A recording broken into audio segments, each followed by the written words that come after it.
नमस्कार, आप देख रहे हैं न्यूज प्लस 21। मैं हूं आपके साथ ललिता चक्रधारी। छत्तीसगढ़ विधानसभा बजट सत्र की कार्यवाही का आज गुरुवार को दूसरा दिन है। सदन में आज दूसरे दिन भी विपक्ष ने जमकर हंगामा किया। प्रश्नकाल के दौरान जल जीवन मिशन में गड़बड़ी का मुद्दा विपक्ष की ओर से रजनीश कुमार सिंह ने उठाया। रजनीश सिंह ने कहा कि बिलासपुर जिला को लेकर जिले में लगभग 303 काम चल रहे हैं, जिसमें 93 काम अधूरे हैं, जिसका समय भी अब खत्म हो गया है। उन्होंने पूछा कि किन किन स्थानों पर गहराई में कमी पाई गई, ठेकेदार कौन था, पाइप में कमी पाई गई और अधिकारी कौन है, क्या उससे अधिक का भुगतान किया गया, इसकी जानकारी मांगी। पीएचई मंत्री गुरु रुद्र कुमार ने कहा कि जहां जहां कमी पाई गई है वहां कार्यपालन अभियंता को निलंबित किया गया। नेता प्रतिपक्ष नारायण ने कहा कि क्या अधिकारी के खिलाफ एफआईआर भी करवाई जाएगी। क्या मंत्री रुद्र गुरु के जवाब से असंतुष्ट होकर विपक्ष ने सदन से वॉकआउट कर लिया। इसके बाद शून्यकाल में भाजपा ने टारगेट किलिंग का मामला भी उठाया। भाजपा विधायक शिवरत्न शर्मा और अजय चंद्राकर ने बस्तर में टारगेट किलिंग का मुद्दा उठाया और सरकार पर सुरक्षा नहीं देने का आरोप लगाया। कल एक एनराइट का एफ हम लोग जारी कर रहे हैं और उसके माध्यम से जो बजट की पूरी कार्रवाई है उसमें हम उपलब्ध कराएंगे। प्रश्नोत्तर यहाँ के जितने भी आप लोग अब तक पेपर से पाते थे, उन सब बातों को उस ऐप के माध्यम से आपको उपलब्ध कराया जाएगा। और इससे हम समझते हैं कि छत्तीसगढ़ का जो विधानसभा है एक नए युग की ओर कदम से कदम मिला के चलने के लिए तैयार है और इसमें पूरे विधायक साथियों ने अपनी भूमिका निभाई है।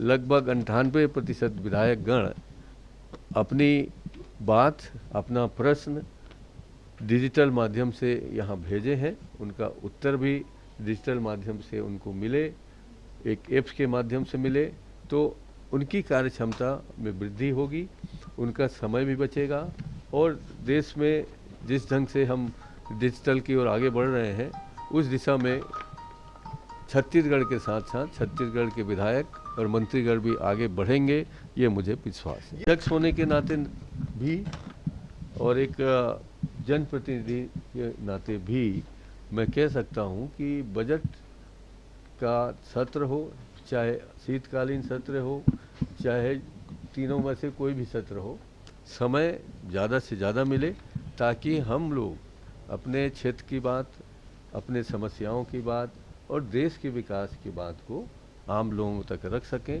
ताकि उसमें आम लोगों का भी भावना जुड़ी रहती है। आम लोग भी चाहते हैं कि इस तरह के जो बातें हैं वो आम जनता के सामने हो और बेहतर से बेहतर उनको सुनने, समझने और जानने का अवसर हो कि देश में क्या हो रहा है, प्रदेश में क्या हो रहा है।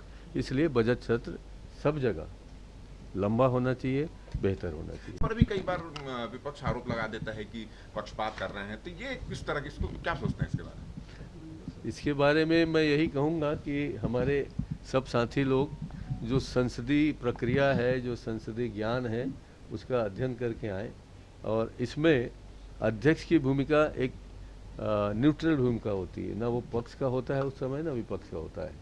कभी कभी हमें विपक्ष से भी सुनना पड़ता है, कभी कभी पक्ष वाले भी ज़्यादा हमें सुनाते हैं कि आप विपक्ष को ज़्यादा टाइम दे रहे हो। तो ये ऐसी बातें नहीं होनी चाहिए। हमारा निष्पक्ष वहाँ भाव रहता है, हम सबकी बात सुनना चाहते हैं, सबके प्रश्नों के जवाब मिल जाए ये चाहते हैं और कम से कम समय में ज़्यादा से ज़्यादा बात रख सकें, ये ज़्यादा ज़रूरी होती है क्योंकि एक लिमिटेड टाइम होता है। ऐसी तमाम बड़ी जानकारी से लगातार अपडेट रहने के लिए देखते रहिए न्यूज प्लस 21, आपके हक की बात।